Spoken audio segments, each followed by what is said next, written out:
नमस्कार. बातमी आहे अक्कलकोट तालुक्यातील चपळगाव येथे सिटी बस वाहक दयानंद महिंद्रकर यांचा सेवापूर्तीनिमित्त चपळगाव येथील मॉर्निंग ग्रुपच्या वतीने सत्कार करण्यात आला. या प्रसंगी विशालराज नन्ना, संजय काका बानेगाव, दत्तात्रय शिमगे, जितेंद्र दुलंगे, अशोक कांबळे, आकाश दुलंगे, पोपट जावीर, बळी सुरवशे यांच्यासह सिटी बस वाहक उपस्थित होते. या अचानक व अनपेक्षित झालेल्या सत्कारामुळे दयानंद महिंद्रकर हे भावुक झाले होते. चपळगाव नेहमीच कर्तृत्ववान लोकांचा मान सन्मान करत असतो. आपण पाहत आहात हॅलो सोलापूर न्यूज. धन्यवाद.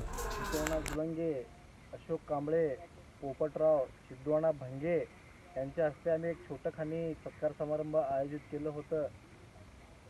दयानंद महिंद्रकर हे खूप मोठ्या प्रदीर्घ सेवेनंतर सिटी बसमध्ये जे सेवा देत होते, कंडक्टर म्हणून ते त्या पदावर कार्य करत असताना खूप चांगल्या पद्धतीनं आणि अगदी स्वेच्छेनं ते आपली सेवा बजावत आज त्यांचं स्वेच्छानिवृत्तीनिमित्त सत्कार करत आहेत. त्यानिमित्त आम्ही त्यांचं यापुढील आयुष्य त्यांना दीर्घायुष्य लाभावं अशी आम्ही सर्वांकडून आशा व्यक्त करतो आणि यापुढचं तुमचं जीवन खूप सुखमयी व्हावं अशी मी आशा बाळगतो.